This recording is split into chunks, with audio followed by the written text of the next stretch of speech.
আমাকে কাছে টানো বারবার লা ইলাহা ইল্লাল্লাহ লা ইলাহা ইল্লাল্লাহ লা ইলাহা ইল্লাল্লাহ মুহাম্মাদুর রাসূলুল্লাহ সাল্লাল্লাহু আলাইহি ওয়াসাল্লাম। সর্বপ্রথম আমরা প্রশংসা জ্ঞাপন করছি সে মহান সৃষ্টিকর্তা রব্বে কারীমের দরবারে শুকরিয়া জ্ঞাপন করে উচ্চ আওয়াজে আমরা একবার বলছি সবাই আলহামদুলিল্লাহ। আমরা আরো একবার কালিমাতুশ শুকর আদায় করছি, সকলে জবানে জবান মিলিয়ে উচ্চ আওয়াজে আমার সঙ্গে পড়েন রব্বানা লাকাল হামদ হামদান কাসীরান طيبا مباركا فيه يا ربي لك الحمد كما ينبغي لجلال وجهك وعظيم سلطانك لك الحمد بالقرآن لك الحمد بالإسلام লাকাল হামদু বিল ঈমান।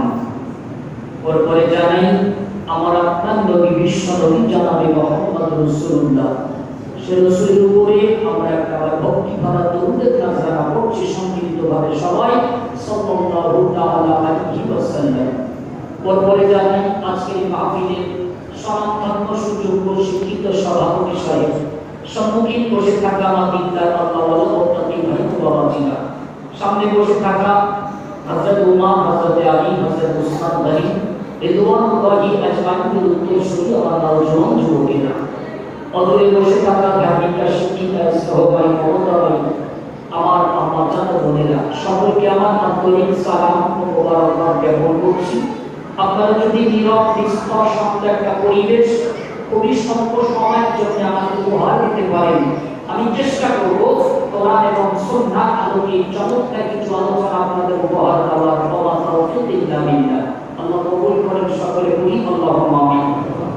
আজকের এই মাহফিলটির আয়োজন করুন যে উদ্দেশ্যে আমরা সকলেই জানি, বিশ্ব নবী দিবস উদযাপন উপলক্ষে কথা বলতে কি বাবু আলোচনা শুরু করার মধ্যে একটা আহ্বান করছি, বাইরে যারা আছেন মেহরবানি করে মাইকের আওয়াজ যারা শুনছেন দ্রুত মাহফিলে চলে আসেন। বিশেষ করে একেবারে ঈদগাহ একেবারে সামনে আমার অনেক যুবক ভাইরা দেখছি দাঁড়িয়ে আছে, আপনারা সামনে দাঁড়িয়ে না থেকে অন্তত জান্নাতের বাগানে স্বল্প সময়ের জন্য একটু চলে আসেন বাবু। কেননা এই মাহফিলের গুরুত্ব অনেকটাই বেশি বাবু, এই মাহফিলের মর্যাদা মার্তাবা অনেকটাই বেশি। একেবারে আলোচনা শুরু করার মধ্যে এই মজলিসে মর্যাদা মার্তাবা সম্পর্কে আল্লাহ রাসূলের সঙ্গে একটা হাদিস বলি বাবু।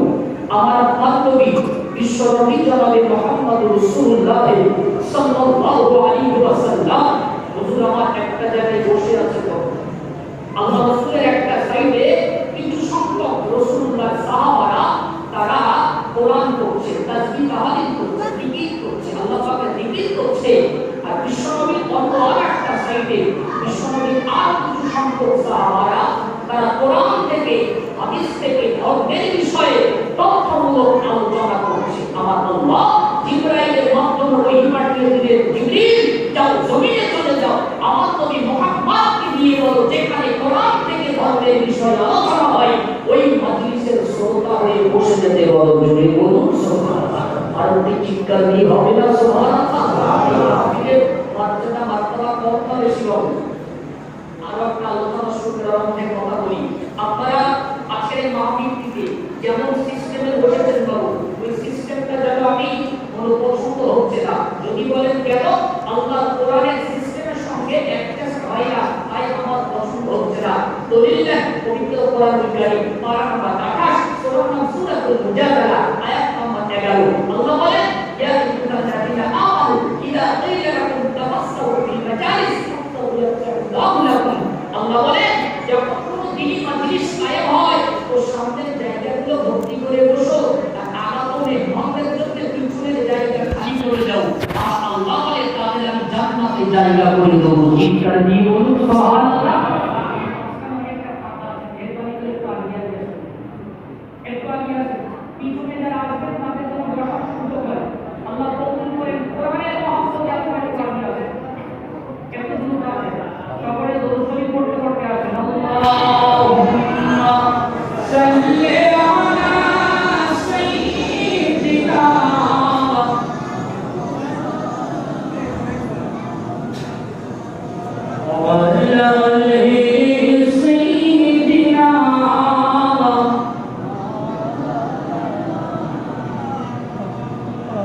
সম্মানিত ভাইরা আমার, তো আমরা সকলে জানি বাবু, এটি চলছে পবিত্র রবিউল আউয়াল মাস। কি চলছে বাবু? পবিত্র রবিউল আউয়াল মাস।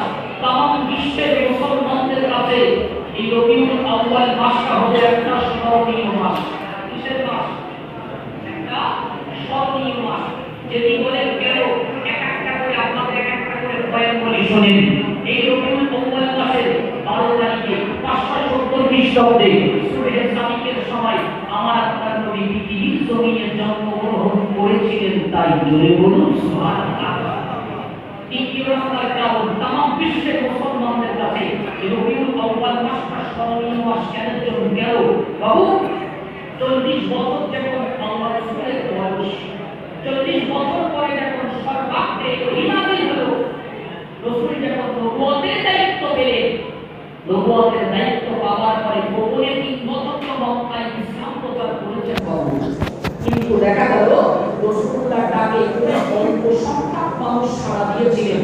মক্কার বেঈমান দুশমন কাফেররা মুসলমানদের উপরে নির্মমভাবে অত্যাচার করতেন। যে অত্যাচার মুসলমানরা সহ্য করতে পারছিল না। কিছু সংখ্যক রাসূলুল্লাহ সাহাবারা রাসূলুল্লাহর অনুমতি নিয়ে হাবশাতে চলে গেছিলেন। কারণ ছিল হাবশা নবীদের